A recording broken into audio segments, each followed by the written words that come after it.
তোমাদের ঘরে কোরআন শরীফ আছে, তোমরা যদি মুসলমান হয়ে থাকো তাই কোরআনটাকে কলিজাতে বসে নেওয়ায় কোরআন পড়ার জন্য চেষ্টা করো। কেন কি আল্লাহ রাব্বুল আমিন আমার নবী যে নূর, সেই নূরের কথা পবিত্র কোরআন শরীফে বর্ণনা রাখছে।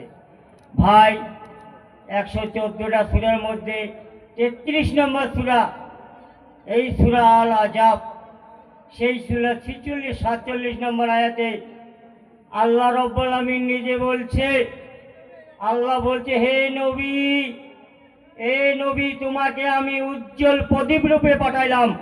ভাই একটা প্রদীপ কি? একটা আলো। একই কথা আল্লাহ রাব্বুল আমিন সূরা আল মায়েদা 5 নম্বর সূরা 15 নম্বর আয়াত আল্লাহ রাব্বুল আমিন নিজে বলতেছে যে তোমাদের মাঝে আমি 2টা আলো পাঠাচ্ছি। ভাই 2টা আলো কি? নবী আমার আগে এসেছে, সেটা হলো নূর, আলো, আর তারপরে তার উপরে কিতাব নাজিল হয়েছে, সেটা হলো নূর। এই 2টা নূরের অনুসরণ আমরা করি।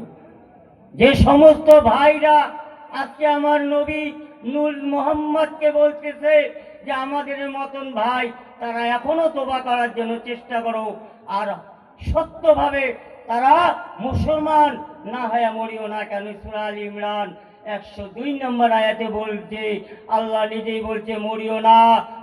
কতদিন? যতদিন মুসলমান হও নাই। ভাই নামাজ পড়লে মুসলমান হবে এ কথা নয়।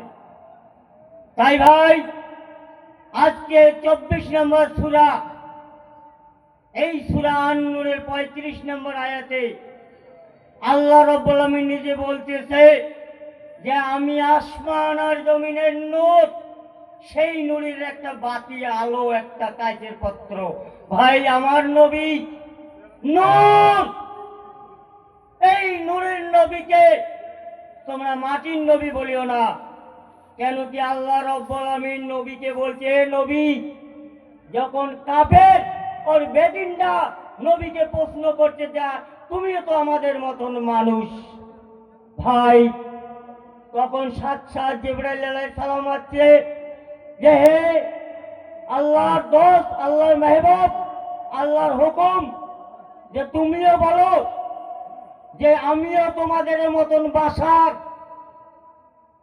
41 নম্বর সূরা, সূরা সিজদা, সেই সূরা 6 নম্বর আয়াত, সেই সূরা 6 নম্বর আয়াতে বলছে, তোমরা দেখো না আমিও তো তোমাদের মতন মানুষ। কিন্তু ভাই সাবধান করছে, কি বলছে? যে আমার কাছে ওহী এসেছে। ভাই ওহী কার কাছে আছে? নূরের মধ্যে নূর এসে গেছে, সাবধান হও। একই কথা সূরা আল কাউফি 18 নম্বর আয়াত, সূরা 18 নম্বর সূরা, সেই সূরা 110 নম্বর আয়াত, 110টা আয়াত আছে, 110 নম্বর আয়াতে আল্লাহর নবী বলছে যে আমিও তোমাদের মতন মানুষ, আমিও খাওয়া দাওয়া সবকিছু করি, কিন্তু আমার মধ্যে ওহী এসেছে। ভাই সাবধান হও, আমার নবীকে কেউ মাটির নবী বলবে না। কেন কি আমার নবী হযরত মুহাম্মদ মুস্তাফা সাল্লাল্লাহু আলাইহি সাল্লাম, তিনিকে সৃষ্টি না করলে কুল কায়নাত 18,000 মখলুকত কিছুই সৃষ্টি করতো না। তিনি হলেন বিশ্ববাসীর জন্য নবী। কেন কি আল্লাহ রাব্বুল আমিন 21 নম্বর সূরা, সেই সূরাটা 21 নম্বর সূরার মধ্যে আল্লাহ রাব্বুল আমিন 107 নম্বর আয়াতে আল্লাহ নিজে বলতেছে যে হে নবী, সূরাটা বুঝতে পারলা? সূরা আম্বিয়া। হে নবী, তোমাকে আমি বিশ্ববাসীর জন্য রহমত স্বরূপ প্রেরণ করলাম দুনিয়াতে। তাই ভাই, যে নবীকে সৃষ্টি না করলে কুল কায়নাত 18,000 মখলুকত কিছুই সৃষ্টি হতো না, সেই নবী কি করে আমাদের ভাই হয়? তা ভাই কিছু কিছু বেদিন বাইর হয়েছে, কিছু কিছু বাইর হয়েছে যে নবী মরে গেছে। ভাই সাবধান হও, এখনো সাবধান হও।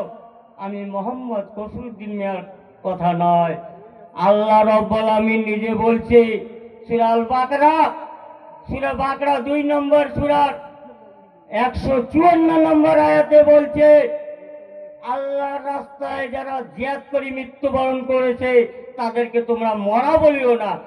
একজন আল্লাহর ওলি যদি মরে না, কবরে জিন্দা থাকে, তাহলে ভাই, তাহলে আজকে আমার দয়ার নবী, এই নবীরা কি করে মরে? নবী জিন্দা নবী, আজও নবী, কালও নবী, হাসরে নবী, কিয়ামতে নবী, নবী এ নবী।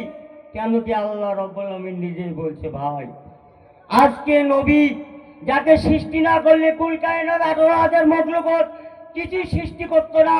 সূরা আযাব 56 নম্বর আয়াতে আল্লাহ রাব্বুল আলামিন নিজেই তার ফেরেশতাকে নিয়ে নবীর প্রতি দরুদ প্রেরণ করছে। আবার মুমিনদের বলছে, হে মুমিনরা, তোমরা আমার নবীর জন্য দরুদ পড়ো আর বেশি বেশি সালাম পাঠাও। তো ভাই, আজকে দেখো, আজ পবিত্র কোরআন, আল্লাহর বিধান, আল্লাহর বাণী, সত্য, সত্যটাই তোমরা দেখো, খুলিয়া দেখো ভাই, গোমরা হবে না। আজকে বিদায় হজে নবীজি আমাদের মাঝে দুইটা জিনিস রাখে গেছে, বলে গেছে, এই দুইটা যারা আঁকড়ে ধরে রাখবে কোনোদিন তারা পথভ্রষ্ট হবে না। সে দুইটা হলো আল্লাহর কোরআন, আল কোরআন, আর তার আল্লাহ সুন্নাহ।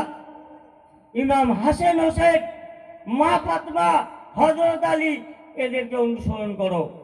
তাহলে ভাই, আজকে খাতেমান নবী, নবী যখন দুনিয়া থেকে বিদায় হয়েছে, সূরা আযাব 40 নম্বর আয়াতে বলছে, নবী যখন দুনিয়া থেকে আউটাল হয়ে গেছে, তখন এই কোরআনের জিম্মা কাদের উপরে দিচ্ছে? হক্কানিরা, আলেম ওলামা, দরবেশ, ফকির, আউলিয়া, এদের উপরে দিচ্ছে ভাই। সূরা মায়দা 44 নম্বর আয়াত পড়লে আমরা পাই। আর এই কোরআন ঘরে ঘরে পৌঁছাতে বলছে আল্লাহ রাব্বুল আলামিন নিজে। সূরা মায়দা 67 নম্বর আয়াত বলছে, হে রাসূল, হে রাসূল, আমার বার্তা অর্থাৎ আল কোরআন ঘরে ঘরে পৌঁছাও। তাই ভাই, আমরা একটু মিলাদ এখন পড়ব।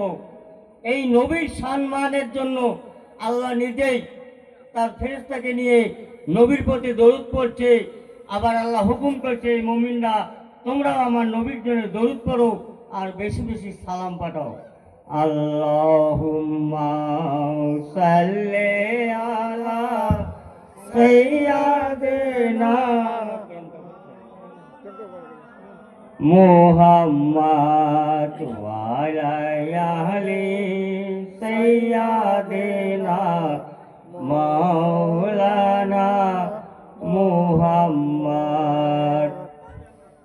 তো ভাই, তাই আমি যেগুলো বললাম, আপনারা কোরআনের সাথে মিলবার জন্য চেষ্টা করো আর সেইভাবে চলার জন্য চেষ্টা করো। কেন কি আমি লোকাল একজন বক্তা, কেন কি বাইরের থেকে অনেক আলেম ওলামা আসছে, তাদের মূল্যবান বক্তব্য শোনো। হ্যাঁ, আমাকে তো সময় দেয় না ভাই, কি করব। যেহেতু ধন্যবাদ মৌলভী কসিউদ্দিন মিয়া সাহেবকে তার মূল্যবান বক্তব্য রাখার জন্য। মুফতি সাহেব যেহেতু আমাদের মঞ্চে এসে বসে আছেন, এই এবারে আপনাদের সামনে হযরত মাওলানা মুফতি জয়নুল হক সাহেব কোরআন এবং হাদিস থেকে তার মূল্যবান বক্তব্য রাখবেন।